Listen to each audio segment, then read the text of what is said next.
Assalamualaikum warahmatullahi wabarakatuh. Perkenalkan, nama saya Anissa dengan NIM D1B1241190 dari kelas E program studi S1 Farmasi.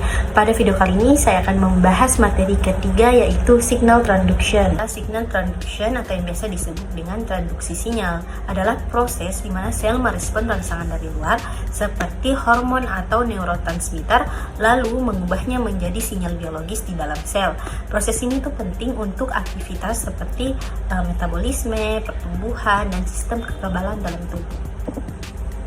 Selanjutnya adalah jalur sinyal seluler, di mana ini dimulai saat molekul atau sinyal ligan ini menempel pada reseptor di permukaan sel. Setelah itu terjadi rangkaian aktivitas atau molekul di dalam sel. Contohnya jalur pentingnya itu MAPK yang mengatur pembelahan sel, atau PI3K atau MAPK yang mengatur pembelahan sel, PI3K atau AKT yang mendukung kelangsungan hidup sel, dan JAK atau TAT untuk respon imun.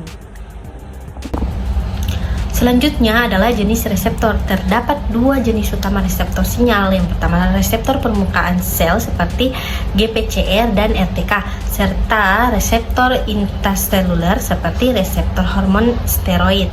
Reseptor merupakan penerima sinyal dari luar sel, sedangkan intraseluler menerima sinyal yang bisa menembus membran sel. Berikutnya, pada gambar ini kita melihat proses signal transduction atau transduksi sinyal, yaitu proses di mana sel menerima sinyal dari luar dan meneruskannya dalam sel untuk menghasilkan respon tertentu. Pada bagian gambar signalis molecules atau molekul sinyal itu ditunjukkan dengan bentuk heksagonal, yang heksagonal merah di luar membran sel. Molekul ini tuh berfungsi sebagai pesan atau sinyal yang akan diterima oleh sel. Sedangkan pada reseptor ditunjukkan dengan bentuk biru yang menembus membran sel. Reseptor ini tuh adalah protein khusus yang terletak di permukaan membran sel. Membran sel itu digambarkan sebagai dua lapisan kuning dan abu-abu yang merupakan struktur pelindung dan pengatur keluarnya dan masuknya zat ke dalam sel. Setelah itu ada proses signal transduction, yaitu penerima sinyal, yaitu molekul sinyal merah dalam kata kutip merah yang mendekati dan menempel pada reseptor di permukaan membran sel.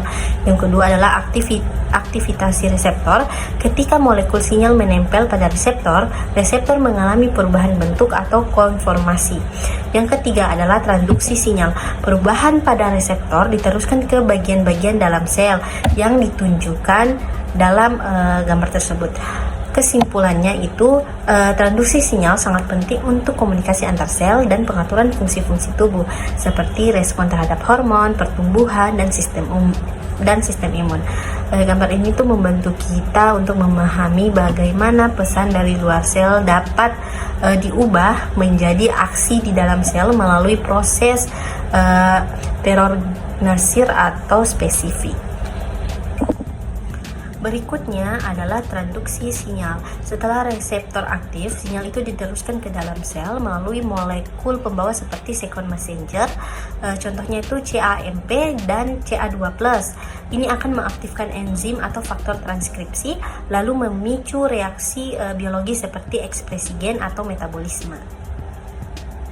Dapat disimpulkan bahwa transduksi sinyal itu sangat penting karena mengatur bagaimana sel merespon lingkungan. Jalur ini tuh sangat berperan dalam fungsi normal tubuh, dan jika terganggu bisa menyebabkan penyakit seperti kanker atau autoimun.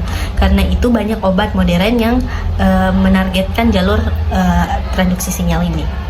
Mungkin itu saja yang bisa saya sampaikan pada pembahasan kali ini. Kurang dan lebihnya mohon dimaafkan. Wassalamualaikum warahmatullahi wabarakatuh.